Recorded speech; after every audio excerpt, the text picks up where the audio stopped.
মরার আগ পর্যন্তও বুঝতে পারল না মালিক কেন তাকে জবাই করলো।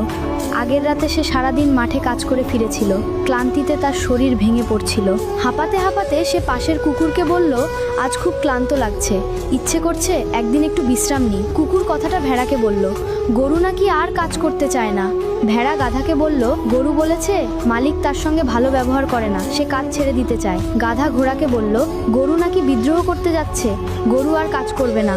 ঘোড়া দৌড়ে গিয়ে মালিককে বলল, গরু নাকি আপনার বিরুদ্ধে দাঁড়িয়েছে, সুযোগ পেলেই কাজ ফেলে দেবে।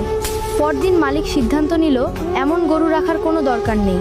যখন গরুটিকে জবাই করা হচ্ছিল তখনও তার চোখে বিস্ময় ছিল।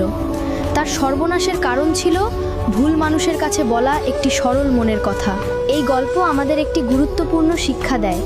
সবাইকে নিজের মনের কথা বলা বুদ্ধিমানের কাজ নয়, কারণ প্রত্যেক মানুষ আপনার কথা নিজের বোঝাপড়া অনুযায়ী ব্যাখ্যা করে, আর অনেক সময় সেই কথাই এক মুখ থেকে আরেক মুখে যেতে যেতে সম্পূর্ণ ভিন্ন রূপ ধারণ করে। একটি সাধারণ অভিযোগ গুজবে পরিণত হতে পারে, একটি ব্যক্তিগত কষ্ট ভুল ব্যাখ্যায় বদলে যেতে পারে। আপনার মতে জীবনে সবচেয়ে বেশি ক্ষতি কোনটি করে? ভুল মানুষকে বিশ্বাস করা নাকি ভুল মানুষকে নিজের মনের কথা বলা? কমেন্টে আপনার মতামত জানান।